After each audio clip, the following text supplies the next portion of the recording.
Halo Sobat Pratama, di 4 episode sebelumnya, melalui Bapak Mariono telah disampaikan perihal apa sih Good Corporate Governance itu, lalu pentingnya GCG di dalam perusahaan, kemudian tujuan asesmen GCG, dan dasar hukum pelaksanaan asesmen GCG bagi BUMN. Berikut video yang bisa dilihat di kanal YouTube Pratama Indomitra. Untuk kali ini, saya, Farah Fauzia, akan menjelaskan tentang apa sih asesmen GCG itu.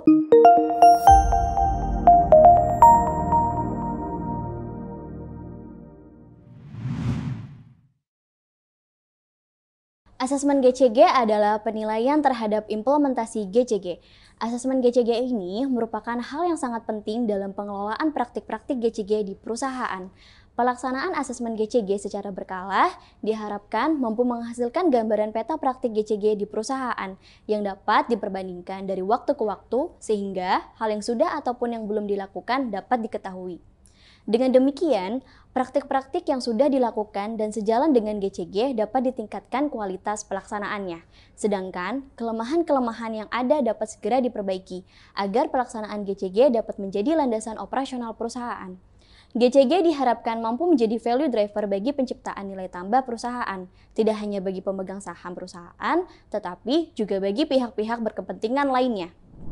Berdasarkan Peraturan Menteri Negara BUMN Nomor Per01-MBU-2011 tentang penerapan tata kelola perusahaan yang baik pada BUMN, dalam pasal 44 ayat 1 disebutkan bahwa BUMN wajib melakukan pengukuran terhadap penerapan GCG dalam bentuk A. Penilaian atau asesmen, yaitu program untuk mengidentifikasi pelaksanaan GCG di BUMN melalui pengukuran pelaksanaan dan penerapan GCG di BUMN yang dilaksanakan secara berkala setiap 2 tahun.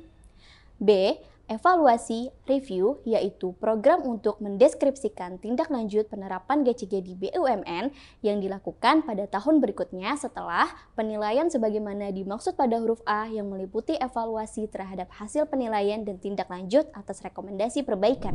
Dalam pasal 44 ayat 5 disebutkan bahwa pelaksanaan evaluasi pada prinsipnya dilakukan sendiri oleh BUMN yang bersangkutan atau self-assessment dan pelaksanaannya dapat didiskusikan dengan atau meminta bantuan kepada penilai independen.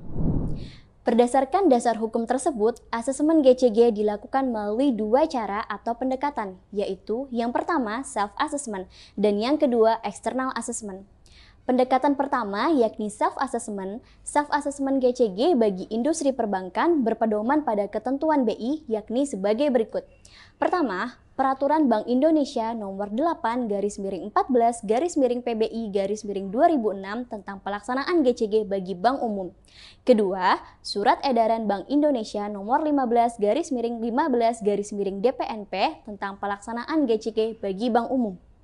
Laporan self-assessment GCG untuk industri perbankan wajib disampaikan per semester dengan periode pelaporan Januari sampai dengan Juni untuk semester 1 dan Juli sampai dengan Desember untuk semester 2. Self-assessment GCG bagi industri non-perbankan dapat menggunakan tools indikator GCG Kementerian BUMN yang berpedoman pada pertama, Peraturan Menteri BUMN Nomor Per09-MBU-2012 tentang perubahan atas Peraturan Menteri Negara Badan Usaha Milik Negara Nomor Per01-MBU-2011 tentang penerapan tata kelola perusahaan yang baik pada badan usaha milik negara. Yang kedua, SK Sekretaris Kementerian BUMN Nomor SK16-MBU-2012 tentang indikator atau parameter penilaian dan evaluasi atas penerapan tata kelola perusahaan yang baik pada BUMN. Yang ketiga, ASEAN Scorecard. Pendekatan kedua adalah external assessment. External assessment merupakan bentuk penilaian GCG yang dilakukan oleh pihak ketiga. Pihak ketiga yang melakukan penilaian umumnya adalah regulator atau pengawas maupun pihak independen yang berkompeten dalam bidang GCG pada khususnya. Secara mandatori, external assessment GCG dilakukan 2 tahun sekali.